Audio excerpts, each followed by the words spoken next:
अरुणिमा सिन्हा भारत की एक राष्ट्रीय स्तर की वॉलीबॉल खिलाड़ी थी जो होनहार और ऊर्जा से भरपूर थी।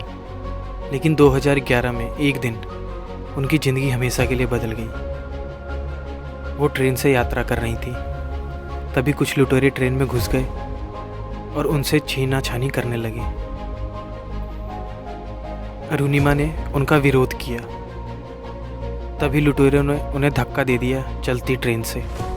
वे पटरी पर गिर गईं। अंधेरे में एक और ट्रेन उनके शरीर के ऊपर से गुजरी। उनका बायां पैर कुचल गया और वे रात भर अकेले रेल की पटरी पर खून में लथपथ पड़ी रहीं, जबकि चूहे उनके घाव को कुतर रहे थे। सुबह होते ही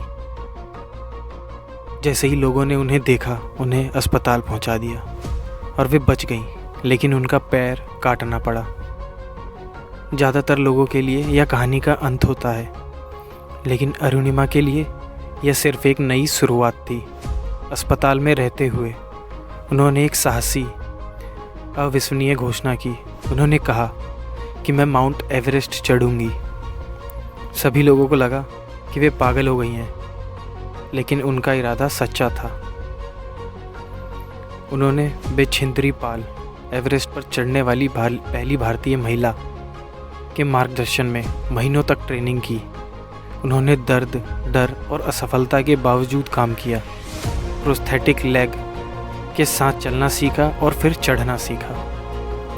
और फिर 2013 में अपने पैर खोने के सिर्फ 2 साल बाद अरुणिमा सिन्हा माउंट एवरेस्ट पर चढ़ने वाली दुनिया की पहली विकलांग महिला बनी। बाद में उन्होंने सभी 7 महाद्वीपों की सबसे ऊंची चोटी पर चढ़ाई की।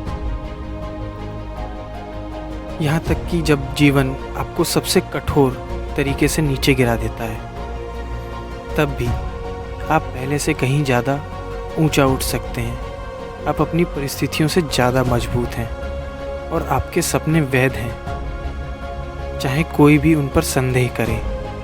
जहाँ आपको लगे कि कहानी ख़त्म हो गई है, हो सकता है भगवान ने आपके लिए कुछ और ही सोचा हो।